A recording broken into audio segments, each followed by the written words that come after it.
ستا د غصې نه لوګی څومره د ښکلا زیاتوي ستا د غصې نه لوګی څومره د ښکلا زیاتوي سترګې مې ډکې له جنون شي په پښتو میینه زړه مې په خپو کې درته ایښی پښتون سر نږدمه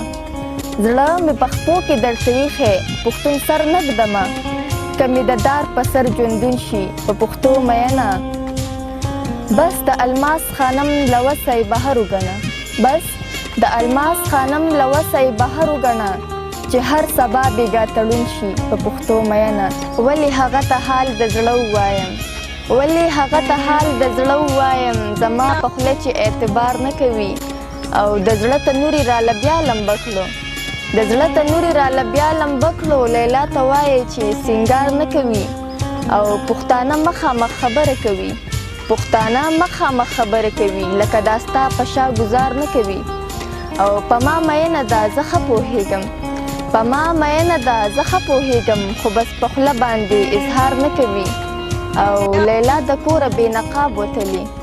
لیلا د کوره بې نقاب وتلي ځکه زړګی مې نن قرار نه کوي او دا لیونۍ زه څنګه پوهه کړم چې دا لیونۍ زه څنګه پوهه کړم چې داسې خبرې څوک په جار نه کوي او شو جړغونې راته روی ویل شوه جړغونې راته روی ویل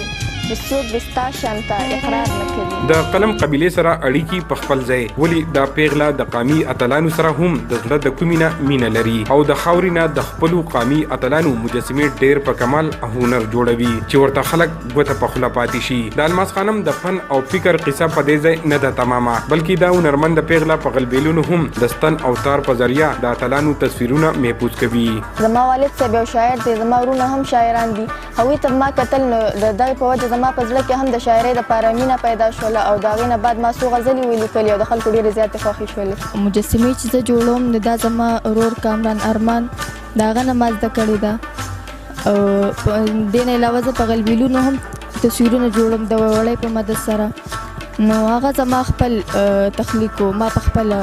دا زده کړی دی او په خپل یې کوم الماس خانم تعلیم ته هم وخت ورکوي او مخ په وړاندې تلل غواړي خو ولې د وسایلو نشتوالی د دې هنرمندي په لار کې خنډان جوړوي جی تعلیم سره خو زما ډېر زیات شوق دی زموږ کور کې یو هم داسې تن نشته چې هغه د تعلیم نه وي حاصل کړی زما والد صاحب هم په دې خبره ډېر زیات زور ورکوي چې تاسو تعلیم حاصل کړئ که تاسو